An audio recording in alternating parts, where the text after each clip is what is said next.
The winner will take on Democrat Annie Andrews in November. Gavin Jackson is the host of SEC TV's weekly public affairs show, This Week in South Carolina, and the weekly South Carolina Lead podcast. He also was one of the co-moderators of that debate where Darlene Graham claimed that national security was not her thing. Gavin Jackson, welcome to The Story Is for the first time. Yeah, thanks for having me on.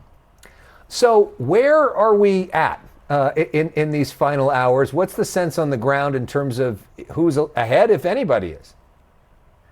That's a good question, Alex. We're all wondering that. We're going to find out after 7 p.m. tonight here in South Carolina, because polling right now, we just saw a recent poll come out from Trafalgar Group, which shows Darlene and Ralph Norman neck and neck. We're literally talking half a percentage point here, so way within the margin of error.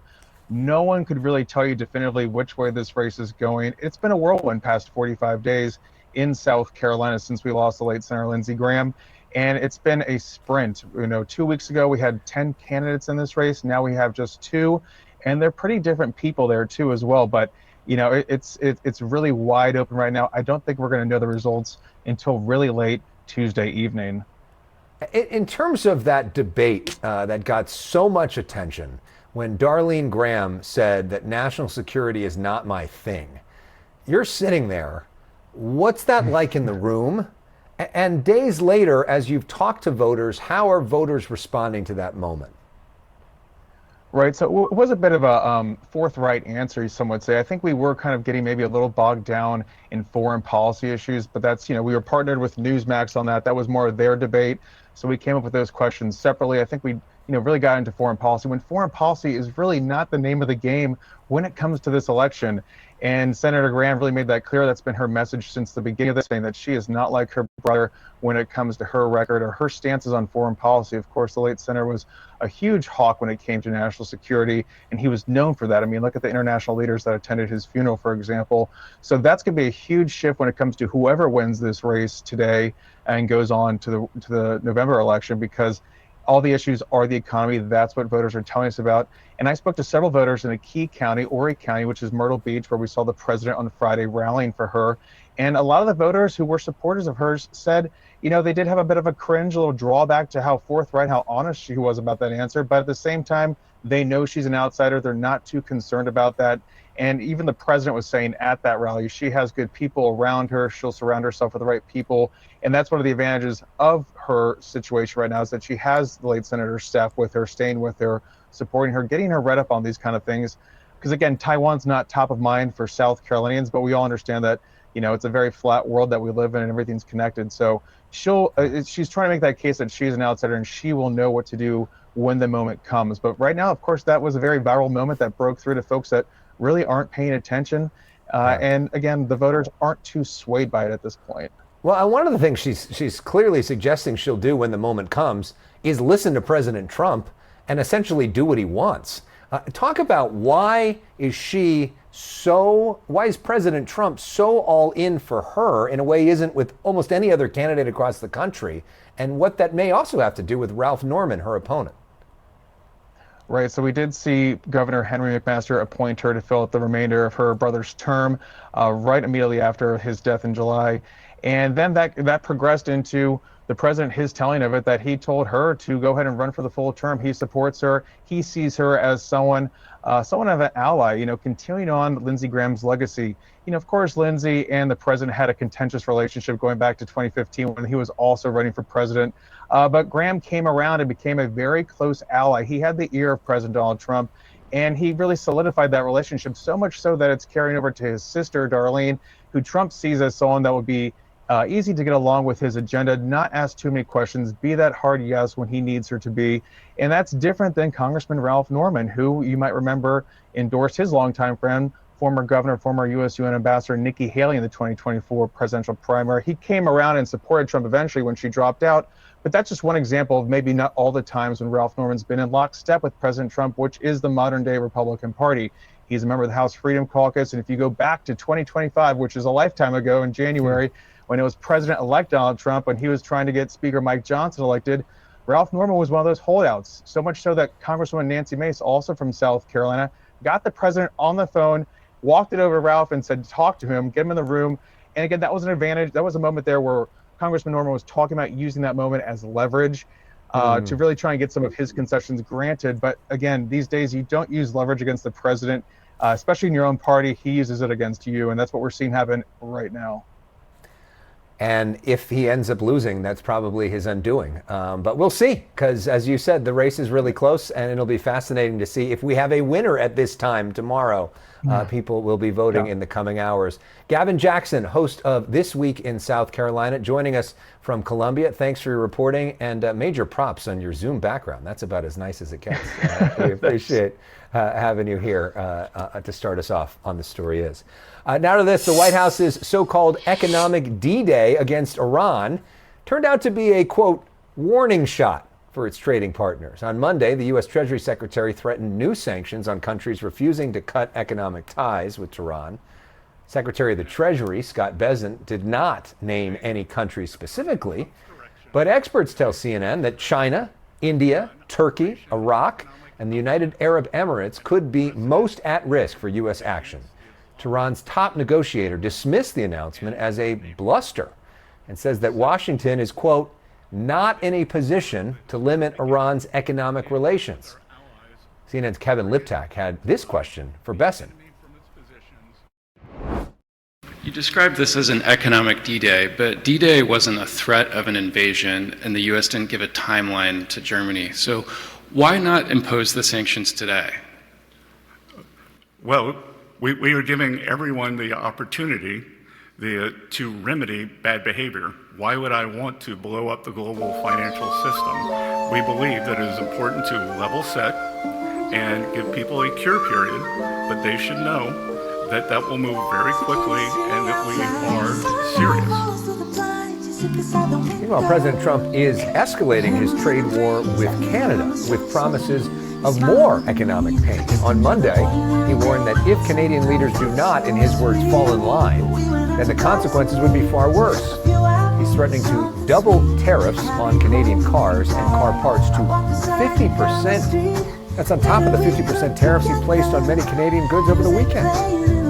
Canada, meanwhile, is promising to match those levies dollar for dollar.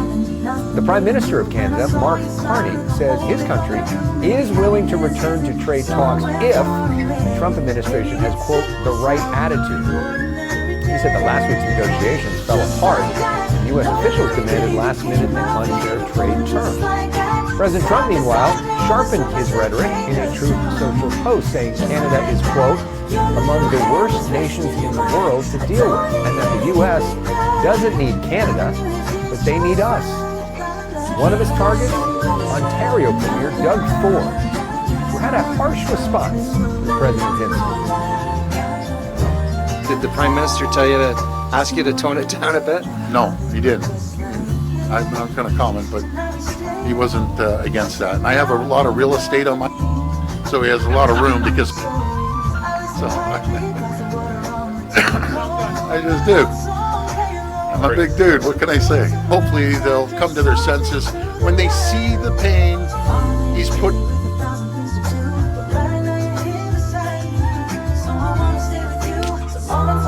On the American people, and we have to focus on the red states. I've been in this game a lot longer than he has. I got skin on me like an alligator, and you think an insult from him hurts me? Well, bring it on, buddy. I'm ready. Bring it on. Ryan Patel has relatively little real estate. He joins me now. He's a senior fellow at the Drucker School of Management at Claremont Graduate University. The workouts are working, Ryan. Good to have you. So, tariff talk, trade talk, all this bluster back and forth. What does this mean for the average American, the average Canadian? Is this going to make things worse? So, in the long term, yes. But let me take a step back what this is going on right now. I think when you think of the North American supply system, $20 billion is what would be taxed at 5% of the imports from, that Canada's buying from the U.S. So relatively a little bit smaller, but really what the story is The story Thank is you.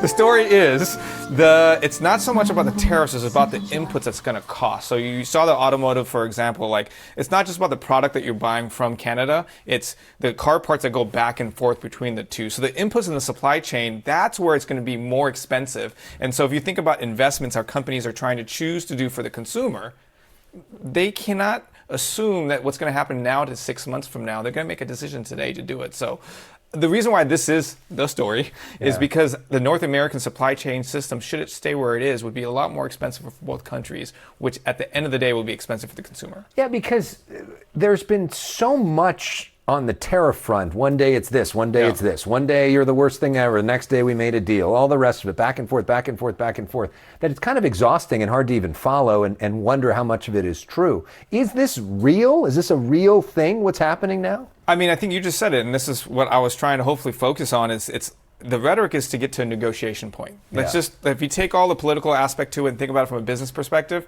they're trying to get a deal done. How is it going to get done, right? And really there's a deadline, January 6th, not deadline, but what I think is a deadline is the 50% of the automotives will hit in 6 months. So it gives them, and we've seen this kind of trade before between the two. Mark Carney came out and said, hey, we'll do a deal if we can, and this is what's happened before.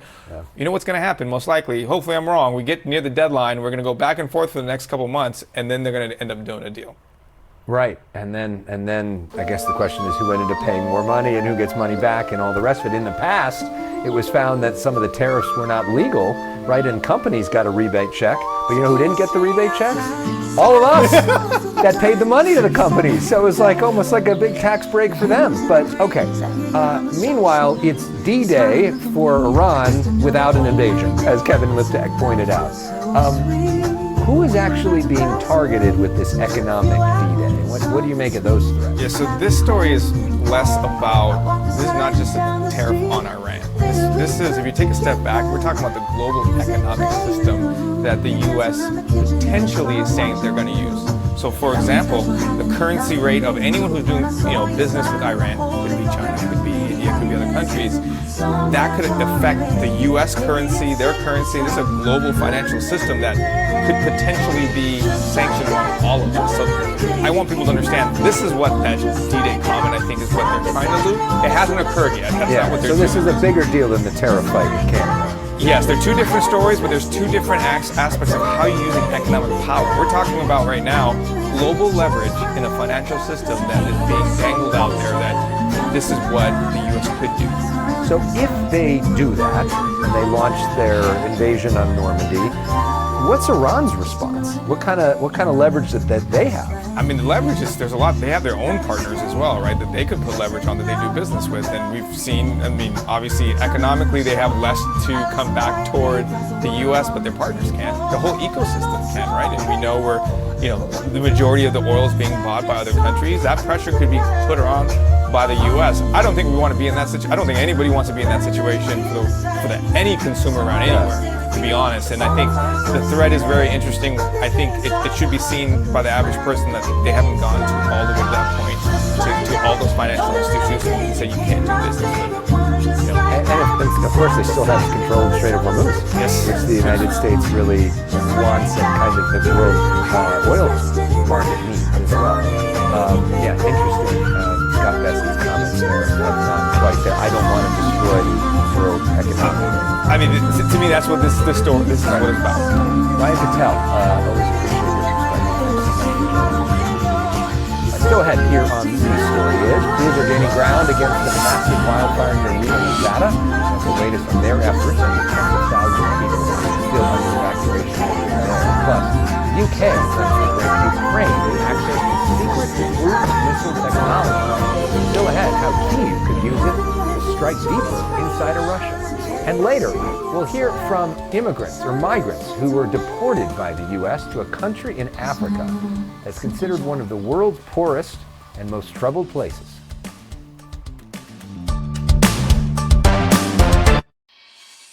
Top of the World premieres September 7th on CNN. And Firefighters are finally making progress against a massive wildfire burning near Reno, Nevada. The Hawk Fire is now 27% contained. It started on Saturday and has already burned More than 15,000 acres destroyed at least 32 homes and injured several people. While some evacuation orders have been lifted or downgraded, tens of thousands of residents are still being told to be ready to leave their homes. Many have turned to local shelters and are encouraging others to do the same. From what I understand, there's a couple people left at the apartment complex because they had no place to go. And I was telling another person that lives there, well, tell them to come to the convention center. I mean, I would not want to be in the line of fire. Favorable wind and weather conditions on Monday allowed crews to slow the fire's spread, but the threat is far from over. CNN meteorologist Derek Van Dalen has more on the weather conditions that could complicate the fire. The hot fire just outside of Reno, Nevada. It's all hands on deck for the wildfire. We have air personnel taking helicopters, dropping water and fire retardant on the front lines. There's also firefighters on the ground battling this blaze. Over 700 personnel attacking this from all fronts. And this is what it looked like this weekend as the fire started to crest up and over the hillside. There's a community below. We've already seen structures that have been burnt out. Again, the Hawk Fire located right about here amongst numerous active wildfires over the western U.S. We have increasing winds in this weather forecast, which is not good news. We have the heat dome to the south meeting up with a trough that's trying to push in from the northwest, and that's going to put the squeeze on the pressure gradient, allowing for the winds to pick up, especially through the afternoon and evening hours. Could gust over 20 to 25 miles per hour across Reno and into the affected areas near the Hawk Fire, and the winds will pick up out of the southwest through the course of the week. We're not expecting any rainfall as well. That's unfortunate. We have very dry vegetation amongst the long-standing drought over the western parts of the country, including this area, and then we add in the heat that continues to build over parts of the southwest. This is going to be a big story going forward from Texas through the southern plains and into the southwest as our heat dome really builds in. In fact, here's a look at your temperatures for your Tuesday. 160 in Dallas, 100 in Oklahoma City, Las Vegas at 108. Temperatures in the low 90s for Salt Lake City. The East Coast temperatures in the 70s. Grand Dam, thank you. Ukraine is deepening its alliance with the coalition of the willing. The country marks 35 years of independence.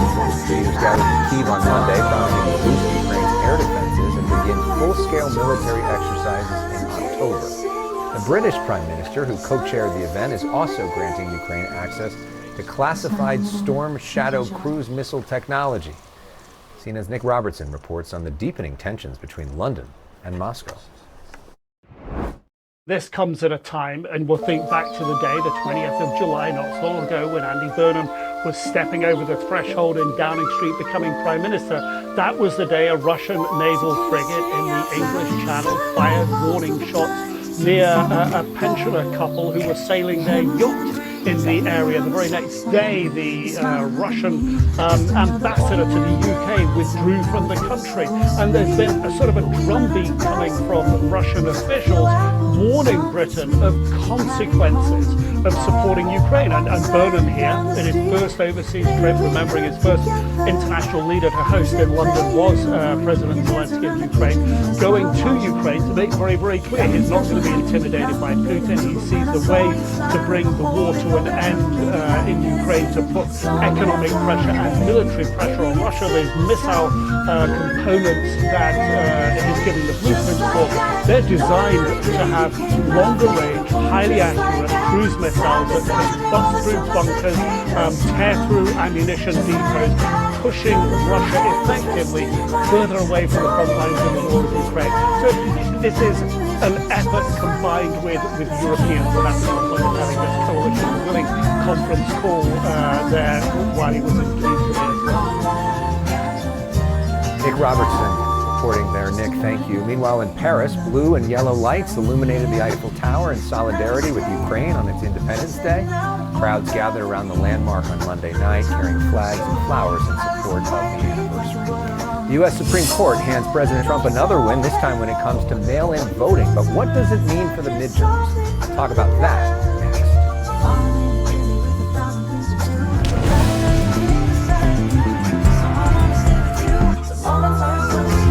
We're going to something that's never, ever been done. Our top story, the U.S. Supreme Court ruling in favor of President Trump's efforts to restrict mail-in voting. The Homeland Security Department and U.S. Postal Service could soon get big new roles in determining who can put their ballots in the mail. I want to bring in our political panel. Lynn Vavreck is the Hoffenberg Professor of American Politics and Public Policy at UCLA, and Eric Messersmith, political commentator and host of Everybody Settle Down on YouTube. Welcome back to The Story Is, both of you. Eric, let's start with you. How would this actually work in terms of these potential changes when it comes to mail-in ballots? I don't think there's time for it to work. I think it's more going to end up being more of a 2028 issue. I mean, remember, there's still an injunction on it even after the one the Supreme Court temporarily halted today. Plus, it's going to go back up to the court again now that the rule is officially finalized or ruled in a few days. So my guess is that there's just not enough time, even if they could get court approval, in order to implement it for this year. But I think 2028, this is going to be a big fight if the Supreme Court allows this to go ahead. Remember, states are supposed to control elections. This would be a monumental change, having the executive branch unilaterally, without Congress, take over an important part of the elections in the future. And who does that potentially help? Well, I think one thing to keep in mind about universal vote by mail is that this is largely a story of convenience. So it's not reshaping the composition of the electorate. It's not benefiting one side more than the other. The evidence, good evidence, is clear on this. So it's largely taking people who would be voting in person, but giving them a convenient way to vote some other way. So it doesn't increase turnout very much. So you're still, if you're sick, absentee voting is a different thing. So this is universal vote by mail, and it's just a different way for people to vote.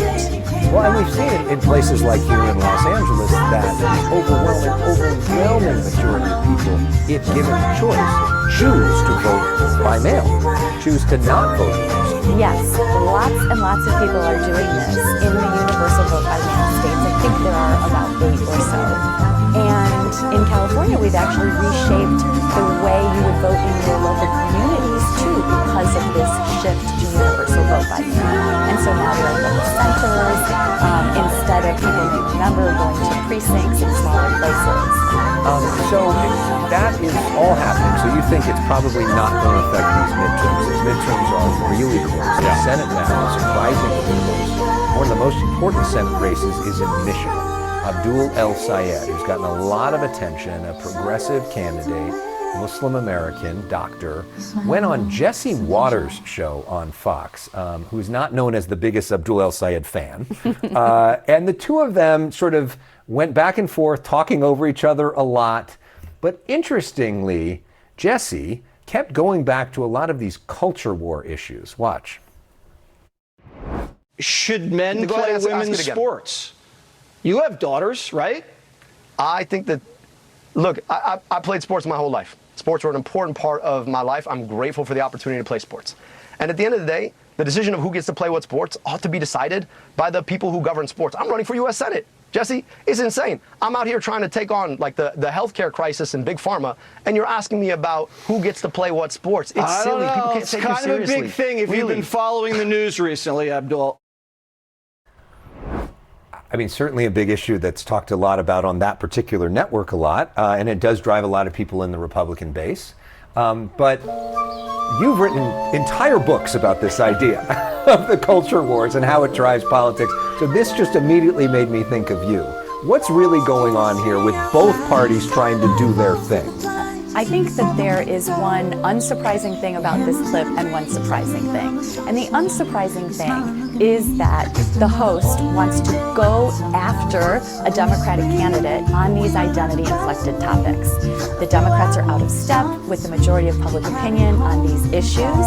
And if the election becomes about these things, then the people in the middle who swing and decide elections are going to swing away from the Democrats. So that's the not surprising part. The surprising part of that clip is not having a better response to these repeated. There were many of them. This wasn't the only one in the clip. And you have to know this is coming. It is coming. It's 2016, it's 2018, 2020 we had the pandemic, but that also became about identity issues. So what is a good response there? Well, okay, this is where you need your political consultant guests on, but the best response, if you're a Democrat, is to be able to, in some way, neutralize this issue, get it off of the agenda. There's no better way to make something irrelevant to voters than to have both candidates taking the same position. Now, for a lot of Democrats, that's just not going to be a non-starter. But if that is something that a candidate can authentically do, they should do it. It neutralizes it, and then get back to, these guys haven't delivered for you, and you need to kick them out. So let's talk about where the Senate map is right now, Erica. An interesting New York Times headline today: can Democrats win back the Senate? Their chances are improving, and why their chances are improving. And they wrote about the fact that there are essentially 9 states right now, the most important 9 Senate races, and they're either toss-ups or lean Democratic. And that probably shouldn't be happening based off of the elections and the states that we're talking about, including many states that President Trump won. Yeah, the map should favor Republicans, but we know history favors the out party, the Democrats, and especially with Trump's approval ratings now averaging around 38%. To me, I think the betting markets and a lot of the people who do the predictions based on polling have it roughly 50-50 right now. I think that's probably underselling Democrats a bit if you consider that the Iran war is ongoing, oil prices remain high, we have the trade war now.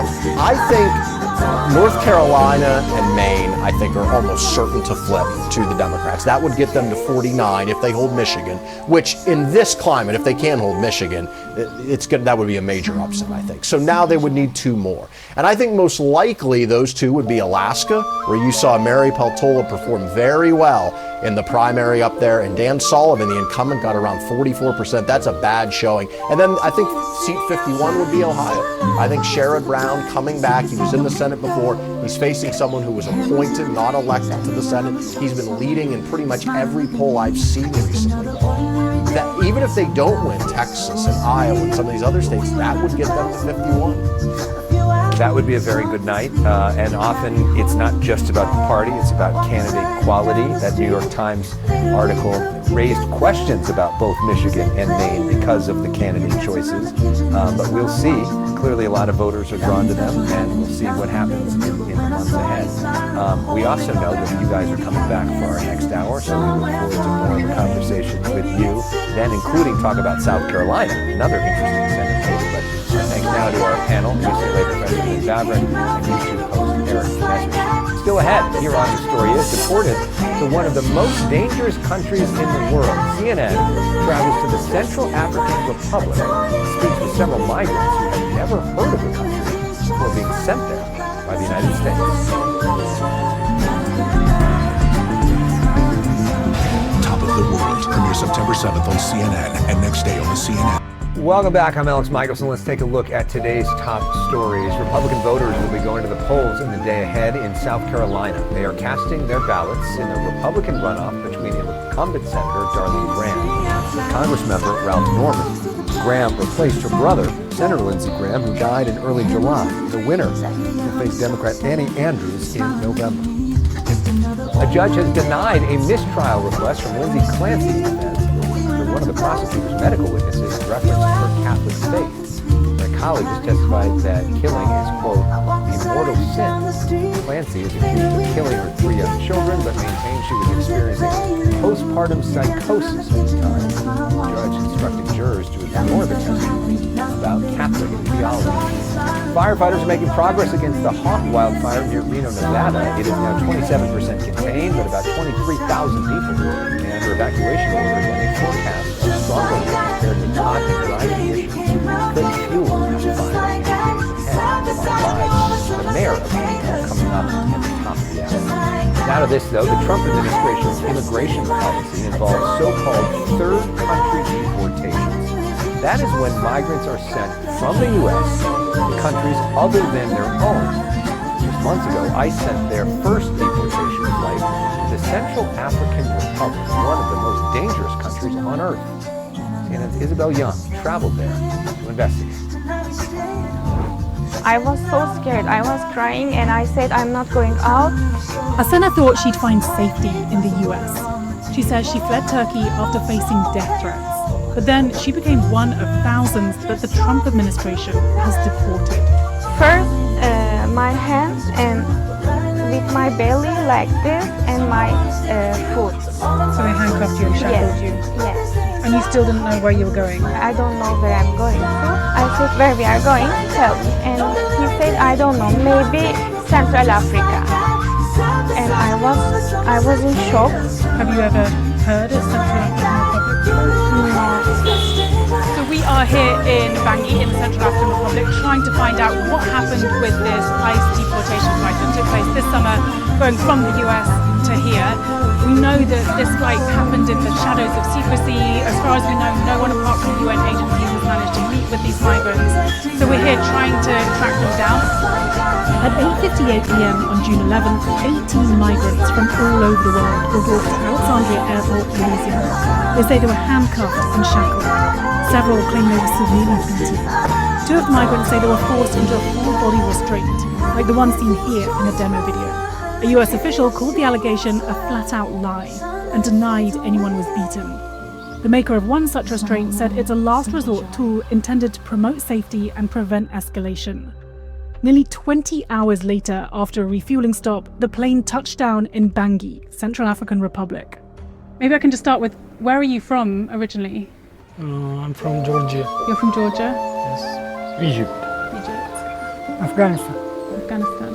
Iraq. Iraq. Jordan. So all different countries. How are you all doing here? Doing here? Like hell. Like hell? No internet, no electric, too much mosquito, everybody has malaria. هون في خطير. سمونا على مركز أمني، طلب منا مصاري، ما حدا طلع إلا اليوم بس. The US State Department warns people do not travel here for risk of kidnapping and terrorism, and advises those who must to leave behind a DNA sample so they can be identified by their family. A lot of the migrants have told us that they are terrified to be here, and you can understand why. I mean, this is a country where there's been an ongoing civil war that's still taking place, but even here in Bangui, there's very high rates of violence, very high rates of criminality, and very high rates of, this armed groups operating here.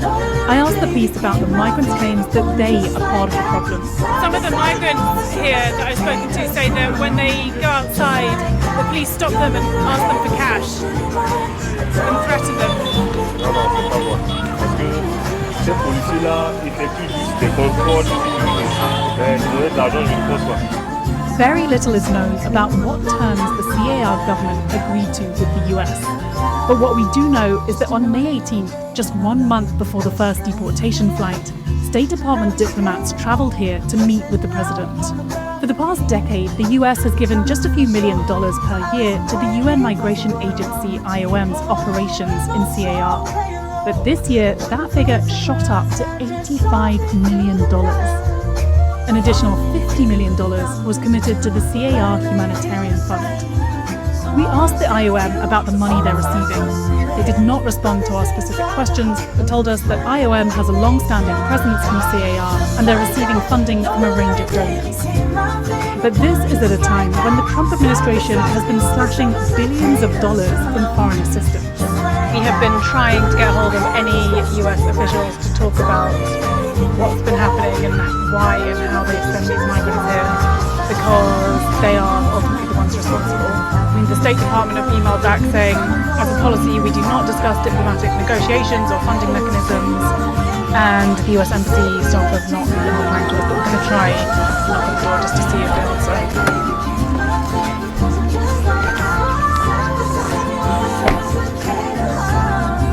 We just have some questions about the migrants that we brought here. All questions have to go to them, I'm not authorized to answer any questions.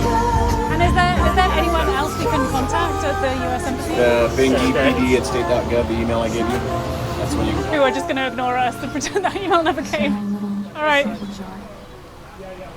Thank you. Eventually, the State Department did get back to us. They did not reply to any of our detailed questions, but said the US will use foreign assistance to support countries that help us achieve our immigration priorities.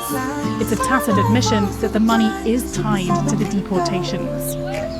The US government does have a responsibility towards these migrants. Most of those we spoke to here have protection orders from American judges stopping the government from sending them to their home countries, where they're likely to face persecution, torture, or death. Fidel Guanjica is a special advisor to the CAR's president. He also hosts a local radio show. As you know, nothing happens in this country without a little sweetener. It's a little bit difficult to believe that zero money was given by the US to Central African Republic. I mean, this is one of the most corrupt countries in the world, as you know. Je ne pense pas que le gouvernement peut être corrompu. Je ne voudrais pas penser une seule seconde que les Américains, que Donald Trump est corrupteur. For Guanjica, what's happened to these migrants is a sign of American cruelty. When a powerful country like the US comes knocking and asking for this help, is it difficult for a country like yours to refuse? Ce qui me chagrine de la part des États-Unis, qui est une superpuissance, qui a tous les moyens, beaucoup d'argent pour garder ces migrants là-bas, et il les envoie chez nous ici. Et ce qui montre que les États-Unis, c'est une superpuissance, mais c'est une puissance sans bon cœur. Perhaps most concerning of all are those who have nowhere left to run to. Like this young pro-democracy activist from Iran, who says she faced possible execution for partaking in protests. Initially, she was overjoyed when she arrived in the US. I was too much happy. America, one of the best country in the world, and I say it's okay. Now I'm safe and I can make one new life here. I know if I was in Iran, they gonna kill me. Earlier this year, Trump himself encouraged Iranians to keep protesting, promising help is on the way. Every time I think they gonna protect me, but America not protect me. When they send me here, really I lost my hope again. Isabel Young, CNN, Central African Republic. Our thanks to Isabel Young for that report. I should note that an extended version of her story will be available on CNN All Access. That's our streaming platform, beginning today. Robots are being put to the test in Beijing, and some are exceeding world records set by the greatest athletes in history. A look inside China's Robot Olympics. Next. Decades in Sports, Sunday at 9 on CNN, and next day on the CNN app. COPD is an ugly reality. I watch as this world just keeps getting smaller. But then, Trelegy helped us see things a little differently.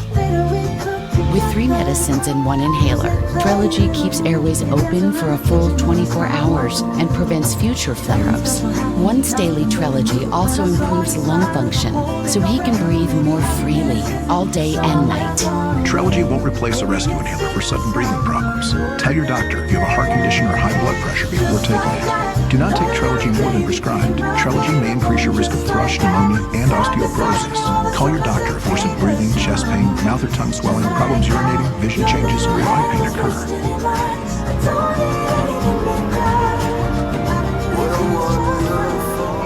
Ask your doctor about once daily Trelegy for COPD, because breathing should be beautiful all day and night. Case after case, unsolved. You're partnering with one of the most ruthless mobsters in history. I ain't got nothing to say to no authorities. Hey, not yet. Who's it? That's my driver. By any means, rated R, September 4th. When Saturday rolls around, I don't want to jump through hoops to watch college football. Good thing DirecTV makes it easy to keep up with my favorite college teams. No hopping between apps or channels. Stream college football without the hurdles on DirecTV. The Green Lantern needs to be fearless. The time has come. Whatever happens next. Don't be afraid.